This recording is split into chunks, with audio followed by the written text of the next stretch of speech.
Salut à toi, belle âme, et bienvenue dans le Kundalini Business Club. C'est le podcast qui fusionne stratégie entrepreneuriale et énergie subtile. Ici, on va parler business, de chakras, d'éveil et de tout ce qui touche à l'invisible.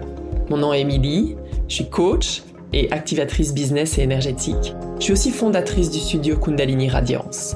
Ensemble, on va explorer comment créer une véritable expansion dans ta vie, dans ton business et dans chaque cellule de ton corps, avec audace et parfois à contre-courant. Alors installe-toi confortablement et c'est parti.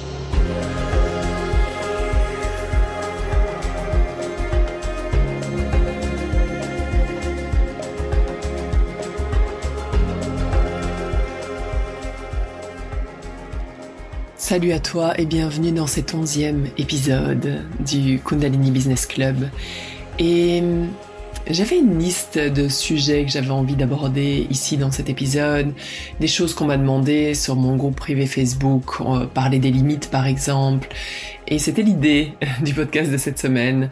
Et finalement, j'ai décidé de changer pour vraiment prendre ce qui était présent. Et aujourd'hui, on va explorer comment naviguer dans les vagues d'énergie fluctuantes quand tu es entrepreneur. Parce que honnêtement, cette semaine a été particulièrement challengeante pour moi, pour te partager ça vraiment en toute honnêteté et transparence. Mon idée n'est pas de montrer que tout est toujours rose, parce que sinon, ça fait juste en sorte qu'on perpétue cette croyance que tout est censé être parfait. Et c'est absolument pas vrai, et je pense qu'aucun entrepreneur a une vie à 100% rose. On a des challenges, des moments plus difficiles qu'on apprend à transmuter, et c'est comment réussir à continuer malgré les moments de down et comment se leader à travers ces jours, ces semaines, parfois ces mois même qui peuvent être plus difficiles. Donc installe-toi confortablement et prends des notes, ok? Si jamais il y a des choses qui te parlent, que tu as envie de mettre en pratique, parce que toi aussi tu as une énergie fluctuante. Bienvenue aux projecteurs, éventuellement aux personnes qui sont Vata, si tu as des notions d'Ayurveda. Je suis tout ça. Peut-être qu'il y en a qui vont écouter cet épisode en se disant mais non, tu peux te forcer, tu peux peut-être qu'il y a juste quelque chose dans tes systèmes qui fonctionne pas, ou peut-être qu'il faut que tu travailles différemment sur ton énergie. Honnêtement, j'ai passé des années d'entrepreneuriat à travailler de façon extrêmement masculine, comme si j'étais principalement Pitta, si on parle aussi en notion ayurvédique, donc feu, comme si j'étais générateur pour ceux qui ont plus des notions de human design, sauf que je ne le suis pas. Et donc, j'ai forcé, je me suis brûlée, et j'ai failli tout arrêter. Donc pour moi, c'est pas la bonne option. Ce qui est important, et c'est pour ça que j'intègre tellement l'énergétique dans mes programmes business, parce que c'est important de te connaître et c'est important de te respecter sans pour autant utiliser ça comme excuse. Évidemment, entends-moi bien là. Donc j'aurais pu dire je suis projecteur, donc non, je peux pas avoir plusieurs business, ça va jamais fonctionner. Ça fonctionne très bien. Donc c'est comment est-ce que je peux prendre soin de moi et m'assurer que mon horaire est adapté au moment où ça va moins bien, où il y a des fluctuations d'énergie. Donc, ce qui s'est passé, c'est que la semaine dernière, on a donné avec Camilla, donc la 3e édition de notre retraite Radiance. Ça a été divin, exceptionnel, tellement puissant en si peu de temps. J'hallucine toujours de voir les transformations, les connexions qui peuvent se produire. Et en même temps, ce sont des moments incroyablement intenses quand tu facilites ce genre d'expérience. À la base, j'ai pas un excellent sommeil, donc c'est sûr que Camilla et moi, on n'a pas super bien dormi. Et en revenant, donc là, j'ai une semaine où je suis à Montréal, et après-demain, on part aux États-Unis en famille, profiter, faire des vacances, mais qui vont pas être reposantes, qui vont vraiment pas être reposantes, mais au moins on va être en famille, puis ça va être bon, je vais vraiment déconnecter complètement du travail. Et de là, moi je pars dans le Colorado pour un module d'une formation que je suis, et pour les personnes qui ont beaucoup d'air dans leur constitution, comme moi, avoir beaucoup de voyages, ça peut amener une certaine anxiété. C'est comme si j'amenais encore plus d'air et de mouvement dans ma constitution, où il y en a déjà beaucoup. et observe si jamais c'est quelque chose qui t'arrive éventuellement. Donc quand je bouge beaucoup, j'ai du mal à trouver le sommeil, il y a la confusion qui peut s'installer, une certaine anxiété, et donc cette semaine, c'est ce que je vivais. Donc j'ai vraiment senti que mon corps était vraiment fatigué et épuisé, et malgré tout, il fallait que je livre certaines choses parce que j'ai mon entreprise et j'ai même plusieurs business, donc entre le studio de yoga, le programme accélérateur, il fallait vraiment que je continue ce podcast aussi, continue à livrer les choses. Ça fait partie du jeu. D'accord? Donc, je vais te partager vraiment ce que j'ai fait tout en respectant mon énergie. Et c'est important de pas rentrer dans ce qu'on appelle le spiritual bypass, donc vraiment faire comme si tout allait bien, partir dans des pratiques et partir vraiment dans des énergies plus hautes sans prendre en considération ce qui est présent dans le corps, c'est-à-dire que mon corps concrètement a besoin de sommeil et se sent fatigué, j'ai eu des douleurs aussi dans le corps, et donc c'est vraiment important de l'écouter, d'accord? Donc je vais te partager quelques trucs que j'ai fait pour passer à travers, en sachant que tout passe. S'il y a une chose qui est certaine, tout passe. Donc la première chose, c'est que je m'assure tout le temps, et ça c'est tout le temps, c'est pas juste cette semaine, je m'assure d'avoir au moins 2 jours par semaine où je n'ai absolument rien à l'horaire. Et ça, pour moi, ça c'est le bonheur absolu. Pour moi, c'est de un signe de réussite et de liberté. Et la raison pour laquelle je suis entrepreneur, c'est pour la liberté. Avoir un horaire plein et répéter sans arrêt que je suis super occupée, c'est un échec pour moi. D'accord? C'est absolument pas mon objectif dans la vie. Je veux avoir du temps, j'ai besoin de lenteur, et plus j'avance en âge, plus j'ai besoin de temps d'intégration, de moments de solitude. Je suis aussi tellement de formation, je lis énormément, et donc j'ai besoin d'intégrer, de voir comment je peux amener ça concrètement dans ma vie en tant qu'expérience, pour vraiment incarner plutôt que accumuler des choses au niveau théorique. Et donc ces journées-là, ça veut pas dire que je travaille pas, absolument pas. Mais ce sont des journées où j'ai pas d'appel, je donne pas de cours, j'ai pas de rencontres, il y a vraiment rien. Et donc, j'ai vraiment le temps de moduler. Donc, par exemple, aujourd'hui, c'était une journée comme ça. Et au final, j'ai été super productive parce que mon système nerveux était détendu. Je savais que j'avais pas de rencontres, j'avais pas besoin de me préparer, d'aller dans le monde ou quoi que ce soit. J'ai fait des sessions Pomodoro, vraiment, donc super focus. Ce matin, j'ai travaillé sur une masterclass que je donne demain sur mon studio, sur l'ego, l'âme et comment être vraiment authentique. Et cet après-midi, j'ai créé mes vidéos de l'avant-dernier module pour l'accélérateur. Et donc si j'avais eu des choses vraiment à l'horaire, je sais que ça aurait créé une friction à l'intérieur de moi, alors que là, avec cette liberté, au final, j'ai créé beaucoup plus que si j'avais eu un horaire plein, si je m'étais figée dans quelque chose. J'espère que tu me suis, d'accord? C'est comme dans une relation amoureuse, si l'autre te force à rester dedans, t'étouffes, d'accord, je me sens pas bien. Mais s'il te donne toute la liberté du monde, t'as envie d'apporter encore plus, t'es encore plus créative, tu sens que t'es bien dans cette relation. C'est un peu le même genre d'idée, plus ou moins. La deuxième chose, c'est, dans ces moments-là, ce qui est super important, c'est d'aller identifier ce qui fait vraiment avancer ton business et éliminer les distractions. Donc, par exemple, je n'ai presque pas utilisé mon téléphone cette semaine. Il est sur ne pas déranger tout le temps. J'ai juste 2-3 numéros qui peuvent m'appeler même si mon téléphone est sur ne pas déranger. Comme ça que je sais que si mon fils essaye de m'appeler ou un parent essaye de m'appeler, je suis disponible et je vais le voir. Mais sinon, j'ai pas de notification et mon téléphone est ailleurs. Et juste ça m'a redonné énormément d'espace et d'énergie. Donc ça, c'est super important. Quand il y a un déséquilibre au niveau de l'air, si jamais tu as certaines notions d'Ayurveda et que tu as tendance à ressentir du stress, de l'anxiété, c'est vraiment important d'aller revoir tes priorités et de faire le strict minimum qui va faire avancer les choses et de devenir extrêmement clair sur ce qui encombre ton mental. Et on s'entend qu'aujourd'hui, ce qui encombre notre mental, c'est le téléphone.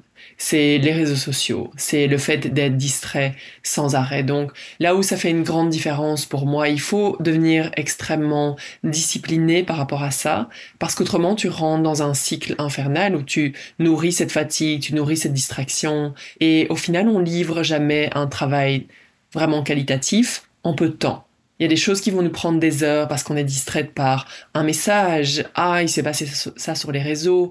Ou je vais aller voir si quelqu'un a commenté. Ou n'importe. Ça peut se passer en un quart de seconde. On est vraiment distrait même sans s'en rendre compte. Et donc chaque soir, j'ai vraiment clarifié, ok, est-ce qu'il y a quelque chose qui me crée du stress actuellement, qui est présent, même en arrière-plan? Ok, il faut absolument que... Donc en début de semaine, par exemple, c'était des choses beaucoup plus administratives qu'il fallait absolument que je livre. Et donc ça, généralement, j'ai tendance à le laisser de côté jusqu'à la dernière limite. Et donc là, je savais que c'était quelque chose que je traînais depuis longtemps.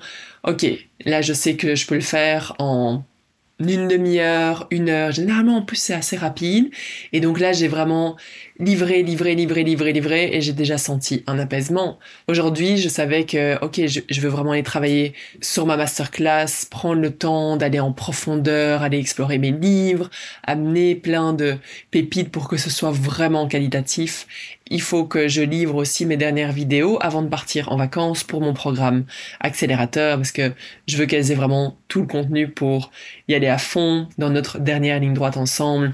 Et vu que j'étais extrêmement claire sur ce qu'il fallait que je livre absolument, j'ai vraiment ressenti cette satisfaction à l'intérieur de moi, et j'ai eu du temps aussi pour aller manger avec ma fille ce midi. On a pu profiter ensemble, et ça aussi c'est une des raisons pour lesquelles je suis entrepreneur, pour être libre de mon temps et pouvoir profiter avec ma famille. Mais on a tendance à l'oublier parce qu'on est pris dans le stress, dans la confusion, dans il faut que je fasse des actions qui au final me font pas du tout avancer parce qu'en fait je suis pas claire du tout. Est-ce qu'il y en a qui se reconnaissent ici? Je sais qu'il y en a qui se reconnaissent ici. Donc j'ai vraiment eu cette journée qui à la base était comme... Je suis fatiguée, je me sens pas bien.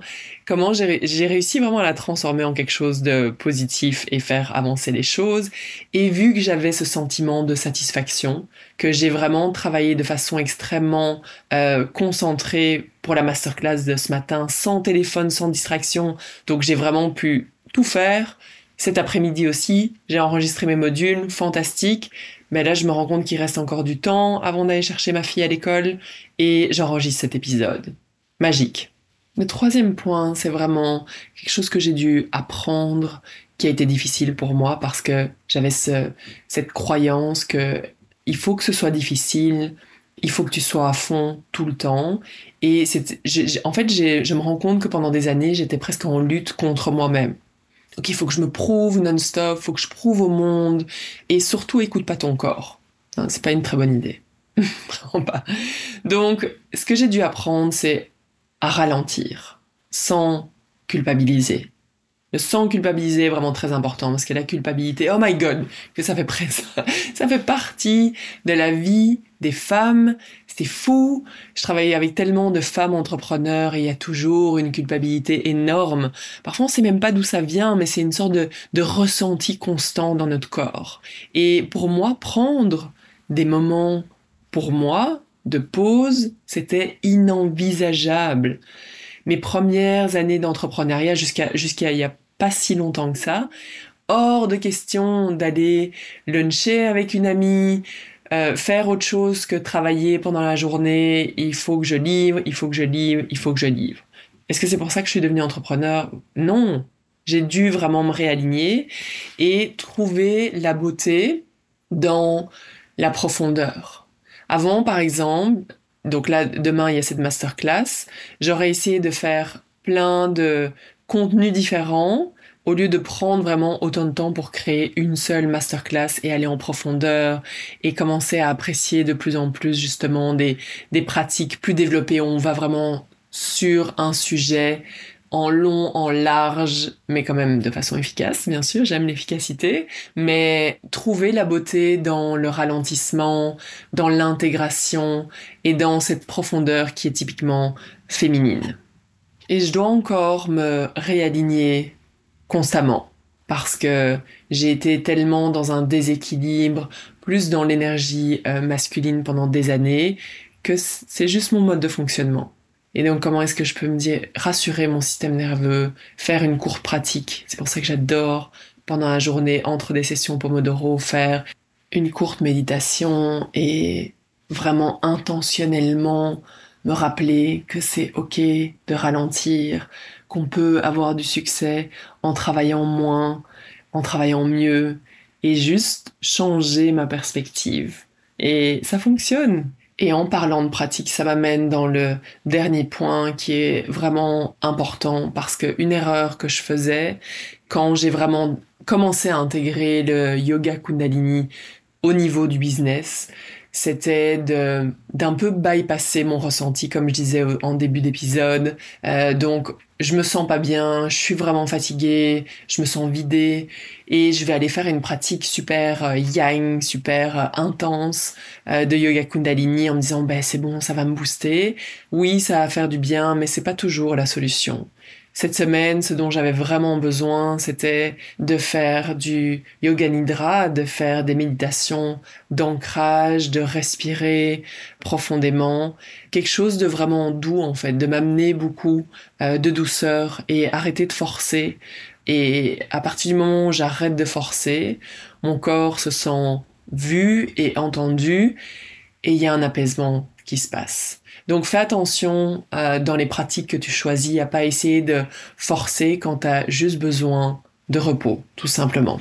Donc généralement, je vais toujours démarrer ma journée avec une pratique de 30 minutes que je vais adapter selon l'humeur du jour. Il y a des semaines où je vais faire la même pratique tous les jours parce que c'est plus simple pour moi, j'ai pas besoin de réfléchir, mais j'aime beaucoup y aller avec le flow et avec ce qui est présent. Et comme je disais, je vais souvent couper ma journée avec différentes petites pratiques et je vais avoir une méditation le soir ou alors de nouveau une pratique un peu plus longue, et ça va varier. Donc tu vas voir que sur le studio d'ailleurs, je suis pas très rigide au niveau des pratiques, au niveau de la longueur des pratiques, c'est vraiment accessible à tout le monde. Je veux vraiment rendre ce yoga qui a changé ma vie accessible à tous sans pour autant devoir se lever à l'aube, s'habiller en blanc, pratiquer pendant 1h30. C'est ce que je partage toujours, mais c'est important que tu le saches. Si jamais t'as jamais fait de yoga ou que tu veux tester, tu peux tester pendant 7 jours gratuitement le studio, voir si c'est quelque chose qui te plaît. Mais en tout cas, moi, c'est l'endroit que j'adore et que j'ai envie de nourrir en 2025 parce que ça me fait du bien et je sais vraiment que ça vous fait du bien pour celles qui sont déjà dessus. Donc, voilà, j'espère que cet épisode te donnera quelques pistes et te rassurera aussi sur le fait que tu peux réussir même quand tu as une énergie fluctuante. Commence à intégrer certaines choses, assure-toi de pas surcharger ton agenda, mais vraiment connaître les actions qui font avancer ton business. C'est surtout ça qui est important. Parce que si jamais tu as une énergie fluctuante et que tu passes ton temps à faire des choses qui te maintiennent dans ta zone de confort, dans 2 ans, 3 ans, tu seras toujours au même endroit et ton énergie va diminuer. Idem pour la confiance, ta confiance en toi, et tu veux absolument pas ça. Tu veux vraiment que ta confiance grandisse grâce à ton business. Et elle va grandir parce que tu vas partager comment tu as transmuté tes challenges, tout ce que tu as vécu, comment est-ce que tu as réussi à passer au-dessus. C'est vraiment tout à fait ce que j'ai vécu. Et c'est ce qu'ils partagent dans les enseignements de Kundalini. C'est ça qui est assez drôle, c'est que la vie est faite de challenges.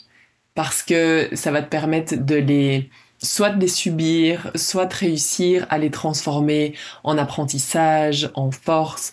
Et après, ton rôle, et c'est ça ton dharma, c'est ça ta mission, c'est d'aller partager ça avec les autres. C'est ça l'ère du Verseau dans laquelle on est actuellement aussi. C'est vraiment d'aller illuminer ton propre être, ça se dit pas en partageant tes enseignements, en partageant, en aidant, en offrant tes services pour changer la vie des personnes autour de toi. Et c'est comme ça que tu gagnes en confiance et c'est comme ça que ton business devient ton plus grand outil de transformation personnelle et d'évolution. Donc, si t'as aimé cet épisode, Pense à lui donner 5 étoiles, partage-le autour de toi. Si tu veux que j'aborde certains sujets, écris-le directement dans les commentaires. Et sache que les portes de mon programme signature, accélérateur business et énergétique digital, réouvrent ses portes en mars. Les inscriptions se passent maintenant. Donc je te mets le lien dans la légende et si tu veux vraiment propulser ton entreprise en ligne en créant ton propre programme, en faisant en sorte qu'il soit vraiment aligné avec qui tu es. Si tu veux plus jamais manquer d'idées de contenu, partager de façon authentique et vraiment agrandir ton audience, c'est le programme pour toi, d'accord? Donc si tu as des questions, tu m'écris directement, mais c'est maintenant que ça se passe, ok? Donc profites-en et on se voit la semaine prochaine. Satnam.